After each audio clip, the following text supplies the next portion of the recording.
Hey guys, welcome to Rosie's Dessert Spot. In this tutorial we'll be creating this fun, colourful, stenciled Christmas themed cake.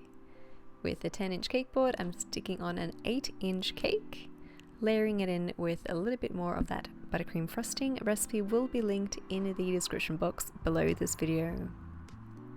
Add on that second layer of cake, and I'm just using one cake that's been cut in half, baked in a 3-inch tall cake tin. Create a thin layer of frosting all around your cake. This will be the crumb coat, trapping in any of those crumbs from making it to the final layer of frosting. Smooth it out, bring that lip of frosting to the middle, and then you'll want to refrigerate this for about 20 minutes or until your buttercream is nice and firm. You can colour your buttercream in the meantime. I've used some green buttercream for the bottom cake, red for the middle, and blue for the top. Push the frosting up and over the sides of the cake and then add more buttercream on the sides. This is the final layer of frosting. I've coloured my buttercream with green gel food colour. This was mint green, but I added a whole bunch to get it this nice dark colour, and it was by Chef Master. Use a scraper or a comb. I've got a little comb here, just using the straight side to smooth out the sides. Bring the lip of frosting to the middle and then refrigerate again for about 20 minutes. For the fondant decoration going on top, I've chosen to use gold coloured fondant, coloured it with a bit of gel food colour and rolled it out nice and thin, about 1.5 millimeters in thickness. Cut your panels down to size, place it over your stencil. I got a little silicone stencil here, you can find these on eBay, and then roll over it gently. Also, you could use a fondant smoother as I have and just rub it nice and firmly against the top. This will really cut the fondant against that sharp raised section of your silicone mold. Take out the filling and then just kind of turn it over and press out your fondant. I added a lot of cornstarch so it came out very easily. Place a little bit of water on the side of your cake and then stick on your fondant decoration, making sure that the base of your design touches the cake board. This will help to keep it nice and straight. Add on that second panel. I ended up cutting out about 3.5 panels to fit around my 8-inch cake. Line it up with the previous one. It should butt up perfectly and look like one continuous flow around. Cut off the excess at the top. And then you'll want to repeat this again with your 4-inch cake. If you're enjoying these tutorials, we do run classes at the moment. You can find the link to all of our classes in the description box below this video. For my 4-inch cake, I've covered it in a blue buttercream, and then again just follow the same steps, making sure to refrigerate your cake so the frosting is nice and firm.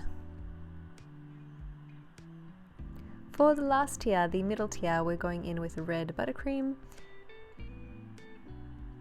making sure it's all smoothed out and then placing it into the fridge to set for 20 minutes. For this one, I've chose red fondant, making sure that it's moving on your countertop. I've added a little extra icing sugar underneath and then taking an embossing rolling pin and pressing down really firmly as I emboss across the fondant panel with one fluid motion. Cut out little circles that are the height of your cake, and then take some edible gold dust, add in some rosewater spirit or vodka. If you can't use alcohol, you could also use white vinegar or lemon juice, and create a nice thin paint. I'm taking my paintbrush and I'm rubbing it horizontally. I'm doing my best to really angle that brush to make sure it only touches the raised areas. We want to avoid the little spaces in between the raised lines as best as we can. Now onto assembling our cake. I have some paper straws, but you can use plastic straws or wooden dowels instead, and I'm just cutting it flush with the top of the cake. This cake was actually resting in the freezer, my apologies, for about 15 minutes, and I'm sticking it on with a little bit of buttercream. If you pop it into the freezer, you can touch it with your hands and it won't mess up your frosting. Add a little bit of water either on the cake or behind your little fondant circles to help stick them on. I let mine dry completely on my countertop, or at least just let the paint dry completely. Took about 10 minutes. They're still flexible and stuck on nicely. Repeat the straws with this tier as well to support the weight of your 4-inch.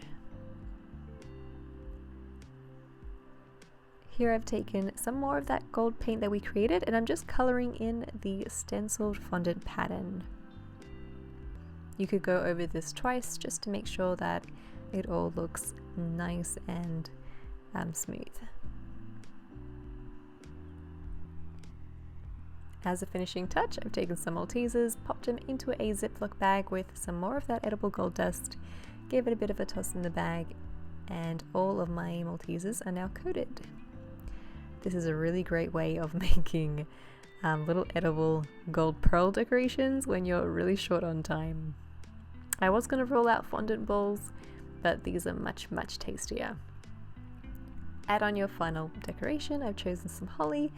And that's it, your cake is complete. I hope you guys enjoyed this one and give it a go. If you do, hashtag Rosie's Dessert Spot so I can see your awesome creation as well. And feel free to check out those classes, again listed in the description box below. Thanks again and we'll catch you next time.